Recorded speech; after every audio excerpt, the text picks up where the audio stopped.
किसी जंगल में 4 चोर रहते थे। वे चारों मिलकर चोरी करते और जो भी सामान उनके हाथ लगता उसे आपस में बराबर बराबर बांट लेते थे। वैसे तो वो चारों एक दूसरे के प्रति प्रेम प्रकट करते थे, किंतु मन ही मन एक दूसरे से ईर्ष्या करते थे। वे चारों अपने मन में यही सोचते कि यदि किसी दिन मोटा माल मिल जाए तो अपने साथियों को मारकर सारा माल हड़प लूंगा। चारों चोर मौके की तलाश में थे, किंतु उन्हें ये मौका नहीं मिल पाया था अभी तक। चारों चोर बहुत ही दुष्ट थे। एक रात चारों चोर चोरी की इच्छा में इधर उधर घूम रहे थे। तभी उन्हें एक सेठ का घर नजर आया जो बहुत मालदार था। उन्होंने वहीं चोरी करने की योजना बनाई। उन्होंने सेठ के घर में चुपके से सेंध लगाई। सेठ आराम से सो रहा था। चारों चोर घर के अंदर घुस गए और घर के अंदर तिजोरी से सोना चांदी हीरे जवाहरात रुपये पैसा सब कुछ लूटकर 9-2-11 हो गए। चारों चोर पुलिस से बचने के लिए जंगल में भूखे प्यासे भटकते रहे। सेठ ने चोरी की शिकायत पुलिस में दर्ज करा दी। सेठ की पुलिस विभाग में अच्छी जान पहचान थी।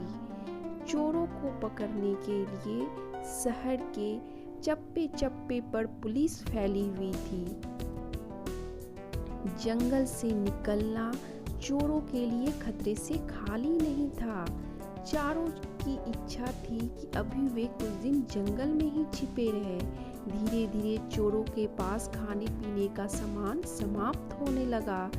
कुछ दिन तक तो उन्होंने भूख बर्दाश्त की, लेकिन जब भूख बर्दाश्त करना संभव हो गया तो उन्होंने शहर से खाना मंगवाने का निश्चय कर लिया। आपस में सलाह करके 2 चोर शहर चले गए और वहां से ढेर सारा खाना खरीदा और वापस जंगल में आ गए। दोनों चोर ने योजना बनाई कि खाने में जहर मिलाकर अपने साथियों को मार डालेंगे और सारा माल हड़प लेंगे। उधर जंगल में खाना लेने गए हुए साथियों को मारने की योजना उन दोनों ने भी बना ली थी। वे भी उन्हें मारकर सारा धन हड़प लेना चाहते थे। जब दोनों चोर शहर से खाना लेकर आए तो जंगल में ठहरे हुए चोरों ने अपने साथियों पर हमला कर दिया और उन्हें मौत के घाट उतार दिया। अपने साथियों की हत्या करके वे दोनों चोर आराम से खाना खाने बैठ गए। खाने में पहले से ही जहर मिला होने के कारण वे दोनों भी तड़प तड़प कर मर गए। इसलिए कहते हैं कि बुरे का अंत हमेशा बुरा ही होता है। इस कहानी से हमें यही शिक्षा मिलती है कि मनुष्य को बुरे काम नहीं करने चाहिए, क्योंकि बुरे का अंत बुरा ही होता है।